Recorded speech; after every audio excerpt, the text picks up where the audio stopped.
I had this interesting revelation on my way here, and I kind of already knew, but it's one of those things that it's, it's not really just common sense until you really just think about it. As I pulled up to the high school just now, I I thought I said, we're doing a lot for our kids, even though we don't have as much as some of these other places around here. Well, like, places in Birmingham, Tuscaloosa, Huntsville, Mobile. We don't have as many input systems. We don't have any systems put in place as we would like, but we're making do with what we have.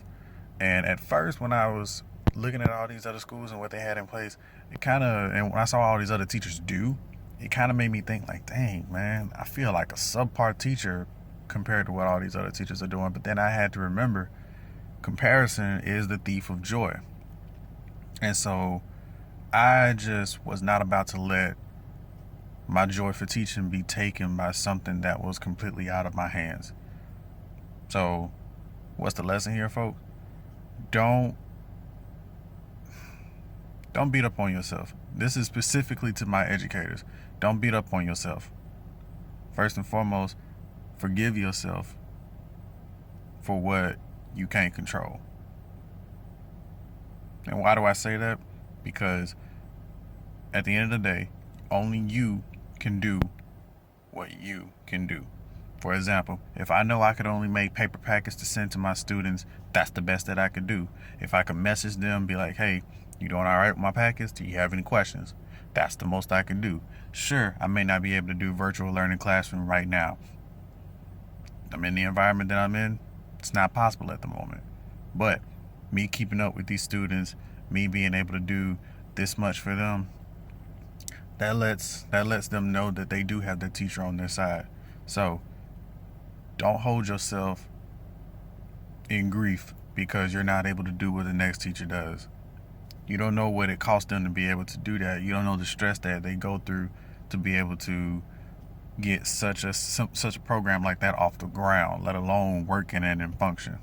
So for all you educators out there that are basically just feeling the low vibe like I did, it's time to rise up. We're in the home stretch. You guys got it, and there's nothing that you guys can't do because we're God's chosen people.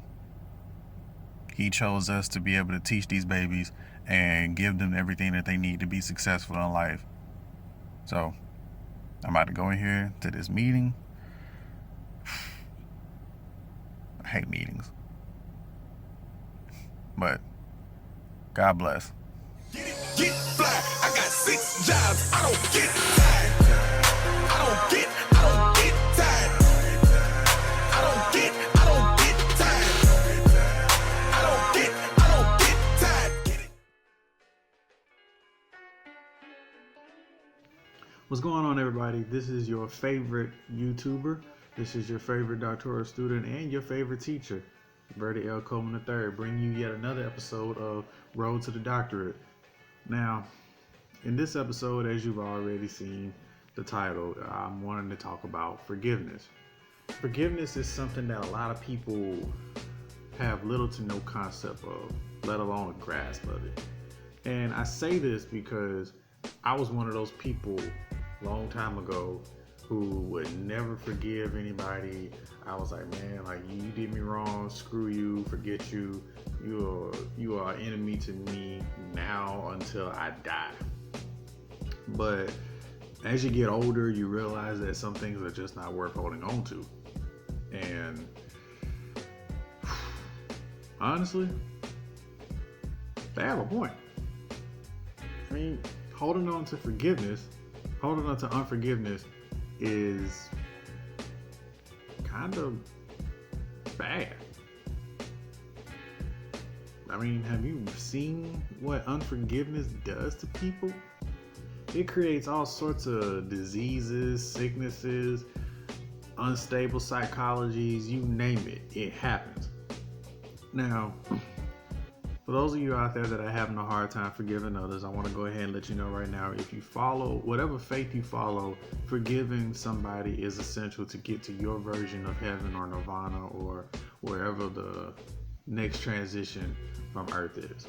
Just going to go ahead and let you know. Doesn't matter which religion or spirituality you study, you're going to have to forgive someone in order to be free of the misery that is within yourself. But the truth be told, forgiving the person that wronged you is only one part of being able to be peace in mind. Sometimes we do things that we ask for forgiveness for, but we don't forgive ourselves. That was one of the hardest things for me to learn how to forgive myself. And to this day, I don't have it perfect, but I've got a pretty good grasp on what it means to forgive yourself. And I know this is really a generalized subject, but I really want to focus more on my educators out there, especially those that have felt like that they have just botched this year, kind of like I felt like I did. Why do you need to forgive yourself? Simple. You did what you did, or you didn't do what you thought you could do, or something happened and it wasn't your fault. It was nothing you could do about it. Somewhere down the line, something that you did or didn't do, something that may have been your fault or is not your fault, cannot be held against you anymore. Now, I'm going to be speaking from the Christian faith, which is where I base myself in. I'm a follower of Christ, so I'm going to be speaking from that context. So if you are of a different faith, apply it to your spirituality and follow me. In my good book, it says that when we repent and we turn away from our sin, God is surely and just to forgive us, which means he throws it into the sea of forgetfulness and he never brings it back up, ever. Now, is that easy for some humans? No, not at all. We will drudge up that stuff, me included, we will drudge up that stuff and we will use it against people until the day that they are dead. But I'm glad that forgiveness is a two-way street, because if we were solely dependent upon other people for forgiving us for us, forgiving us for them, we'd be screwed. Because I always like to say, forgiveness is not always for the other person, it's for yourself. So naturally, forgiving yourself for yourself is that taboo that they don't talk about. Yeah, someone forgives you, someone gives you an opportunity to be able to make right what was wrong, and there's always a chance that it could happen. You could put right what went wrong, but what do you do about the times when you're by yourself, when you're vulnerable?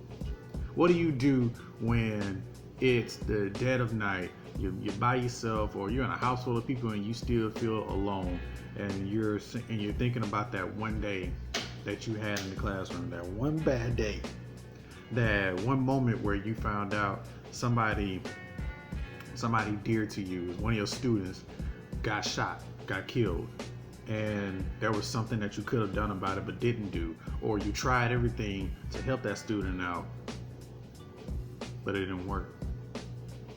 What do you do in those moments of vulnerability? What do you do when you curse out your coworker or you curse out your students in anger because they just don't get what you are trying to put out there? What do you do about that? First and foremost, have that conversation with yourself. Be like, yeah, I messed this up. I messed this up badly. I could have handled this differently. Or if you knew this was something that was out of your hands, first tell yourself, it's not my fault. There was nothing I could do. Admitting is the first step to being able to learn how to forgive yourself. Now, that one was a bitter pill for me to swallow, because there's a lot of things that I have struggled to admit. I have struggled to admit that I have certain problems that I deal with, and it shows up in my teaching. It showed up in a lot of other things that I've done, and I had to evaluate myself. I had to really evaluate myself and see where could I start to repair the damage that I did to myself, not what anybody else did, the damage I did to myself. So admitting is the first step. Step 2, going into your mind and dealing with it. This is the hardest part, because most people who go into this, they think that it has to be some grand miracle. It has to be like an epic battle. No, it's just so much as, okay, I jacked this up. I can't fix it today. I may not be able to fix it tomorrow, but over time, I will be able to fix it and make things right.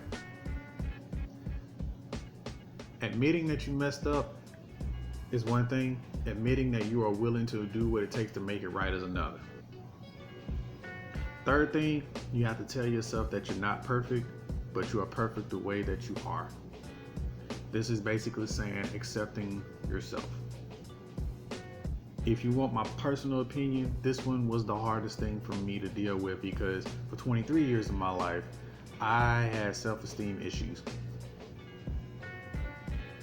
I acted like I pretty much had it together. I was a smart kid in high school, made A's and B's. I graduated, near the top of the class. Well, you might as well say top of the class, but that's another story for another day. I got into UWA, got my bachelor's, got my master's. I had this plan, and this plan is still going in action. But all the time while I was building my plans up, while I was basically collecting my accolades over a series, I had forgot one important thing. How do I truly feel on the inside? Not about how other people feel about me. How do I truly feel about me on the inside? Some people, they didn't like me, and I care so much about it. Then there were some people that did, but they had no idea who they were really admiring. The worst damage though was what I did to myself. I told myself, I said, I don't like myself half the time. Out of my mouth, I said, sure, I like myself. I love myself. But in the back of my mind, it was a cover-up.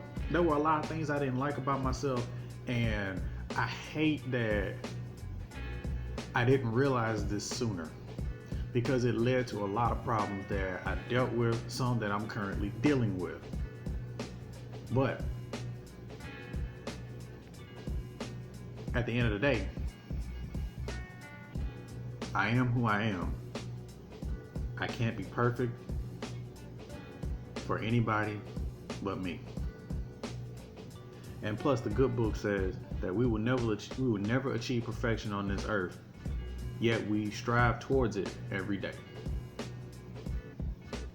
So, first, admit the things that you've done or the things that were out of your hands. 2, admit that you're willing to make things right with it. And 3, love yourself. If you don't love yourself, you won't be able to forgive yourself. Because God already forgave me. And He continuously forgives me for everything that I do, even though I clearly don't deserve it. So, all you educators out there, what does this have to do with you? Basically, with this coronavirus, COVID-19, Rona Lachey, whatever you want to call it, if you know without a doubt you gave everything that you had in order to be able to make your students have a successful academic year, rest on that.